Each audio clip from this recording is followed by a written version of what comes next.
Arcade1Up makes a nice selection of 4-player game cabinets, and while they're great fun, they also take up a bit of space.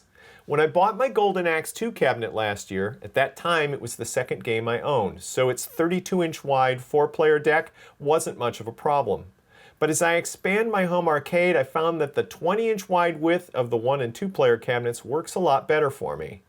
Thankfully, I stumbled across GrafixArcade on Etsy. They offer custom decks to convert 4-player games to 2-player games. These products look factory finished and fit perfectly into existing Arcade1Up cabinets. At the time, GrafixArcade offered conversions for just NBA Jam and Teenage Mutant Ninja Turtles, but they also had some custom options, so I asked Adrian, the owner, if he'd consider making a conversion deck for my Golden Axe 2 cabinet. While I built a lot of Arcade1Up cabinets, I'd never done a mod before, and Adrian was very helpful in getting me started. To start, I needed to disconnect the 4-player deck from the cabinet and remove the plastic dust cover.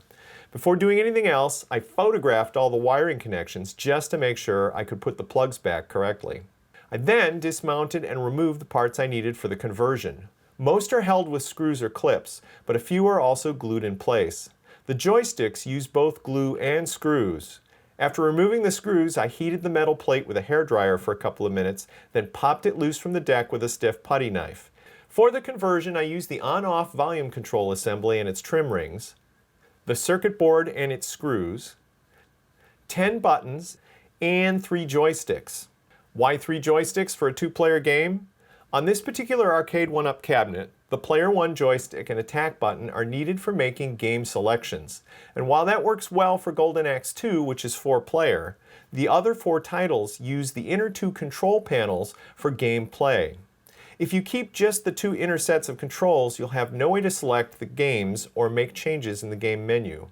And while it's likely there's a workaround for this problem with jumper plugs, I wanted to keep this project as easy as possible, so I had Adrian make the board for me with a game selection space in the upper right-hand corner with an extra joystick and a red button. The new GrafixArcade board comes with the deck decal and trim already installed.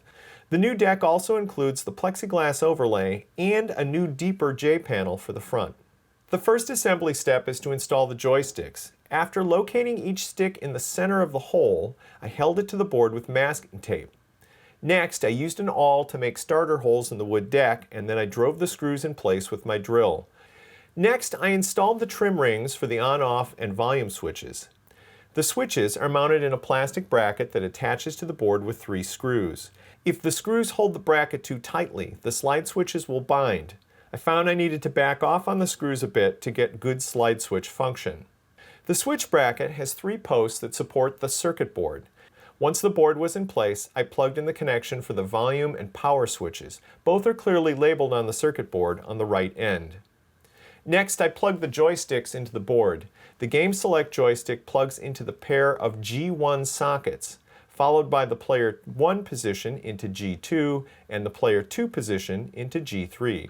This is where a photo of the wiring comes in handy. For my cabinet, the wiring code for the joysticks had paired yellow wires on the left plug and paired red wires on the right. I installed the white player start buttons next. Arcade1Up buttons are standard arcade push buttons and have an alignment bump along one side. As shown here, that bump corresponds to a notch cut into the buttonhole in the deck board. Slip the wires and then the button through the front side of the deck.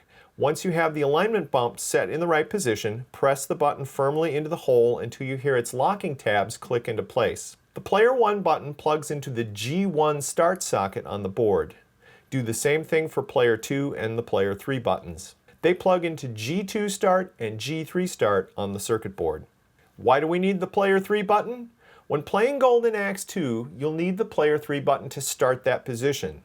It is not used for any of the other games on the cabinet, and the Player 2 button starts the games for that position on all the 2-player games. I used a red button for the Game Select. It goes into the top hole in the deck next to the Game Selection joystick, and it plugs into the circuit board in the G1-A/SB socket. From there, the remaining buttons are for the 2 sets of player controls. The red button is for attack, blue is for jump, and yellow is for magic. I did one position at a time so as not to cross up the wires in the player stations. In wiring the second player position, the yellow magic button plugs into the G3 turbo socket, the blue jump button plugs into the G3J PS socket, and the red attack button plugs into the G3A SB socket. The player 1 controls all plug into the same corresponding G2 sockets on the circuit board. Once the buttons were installed, I grouped the wiring in organized bundles using zip ties. Turning the board face up once more, I placed the plexiglass deck protector in position, then added the dust covers for the joysticks and installed the ball tops. Taking the new deck back to the game cabinet, I swapped out the original shallow J panel for the new deeper one, and then plugged the circuit board back into the game screen. From there, I installed the deck using the 4 screws that came with the cabinet. Everything was well engineered and fit perfectly together. To select a game, simply use the red joystick to scroll through the options, then press the red Game Select button to choose one. From there, the Player 1 Start button starts any of the games as normal.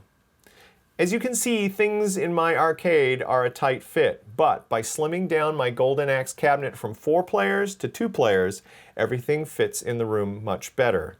Many thanks to Adrian at GrafixArcade for his help on completing this modification. You can check out more GrafixArcade products on Etsy.